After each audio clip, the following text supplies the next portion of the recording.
কিছুক্ষণের মধ্যেই জাতির উদ্দেশ্যে ভাষণ রাখবেন প্রধানমন্ত্রী নরেন্দ্র মোদী। কি ঘোষণা করতে চলেছেন সেদিকে নজর রয়েছে।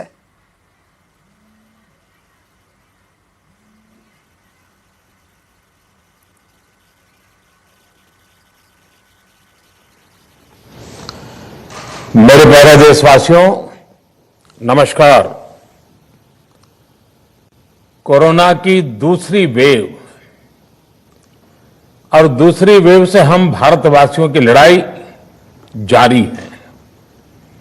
दुनिया के अनेक देशों की तरह भारत भी इस लड़ाई के दौरान बहुत बड़ी पीड़ा से गुजरा है। हम में से कई लोगों ने अपने परिजनों को, अपने परिचितों को खोया है। ऐसे सभी परिवारों के साथ मेरी पूरी संवेदनाएं हैं। साथियों, बीते 100 वर्षों में आई ये सबसे बड़ी महामारी है, त्रासदी है।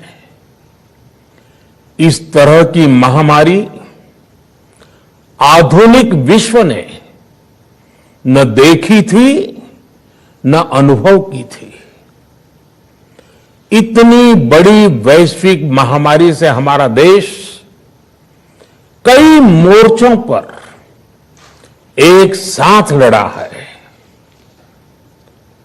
कोविड अस्पताल बनाने से लेकर आईसीयू बेड्स की संख्या बढ़ानी हो,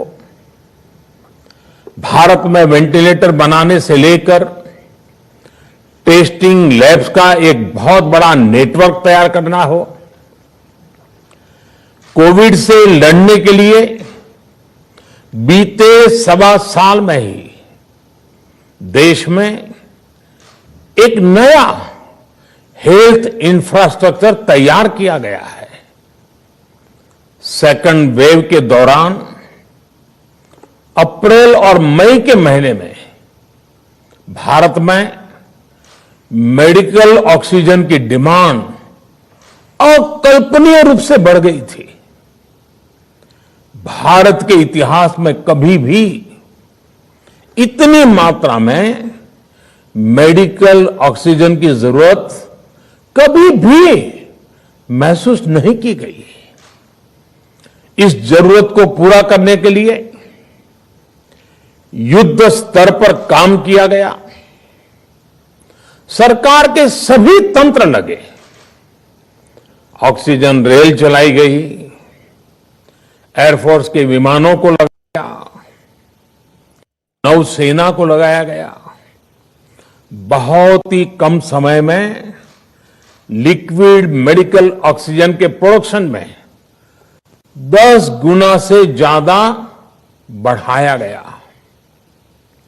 दुनिया के हर कोने से, जहां कहीं से भी जो कुछ भी उपलब्ध हो सकता था उसको प्राप्त करने का भरसक प्रयास किया गया, लाया गया। इसी तरह जरूरी दवाओं के प्रोडक्शन को कई गुना बढ़ाया गया। विदेशों में जहां भी दवाइयां उपलब्ध हो वहां से उन्हें लाने में कोई कोर कसर बाकी नहीं छोड़ी गई। साथियों, कोरोना जैसे अदृश्य और रूप बदलने वाले दुश्मन के खिलाफ लड़ाई में सबसे प्रभावी हथियार कोविड प्रोटोकॉल है। मास्क, 2 गज की दूरी और बाकी सारी सावधानियां उसका पालन ही है।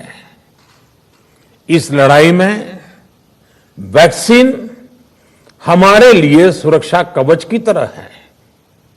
आज पूरे विश्व में वैक्सीन के लिए जो मांग है उसकी तुलना में उत्पादन करने वाले देश और वैक्सीन बनाने वाली कंपनियां बहुत कम है, इन्हीं गिनी हैं।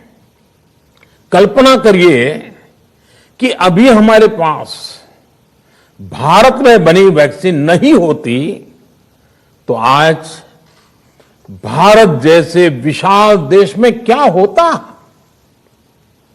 आप पिछले 50-60 साल का इतिहास देखेंगे तो पता चलेगा कि भारत को विदेशों से वैक्सीन प्राप्त करने में दशकों लग जाते थे। विदेशों में वैक्सीन का काम पूरा हो जाता था, तब भी हमारे देश में वैक्सीनेशन का काम शुरू भी नहीं हो पाता था। पोलियो की वैक्सीन हो, स्मॉल पॉक्स, जहां गांव में हम इसको चेचक कहते हैं, चेचक की वैक्सीन हो, हेपेटाइटिस बी की वैक्सीन हो, इनके लिए देशवासियों ने दशकों तक इंतजार किया था।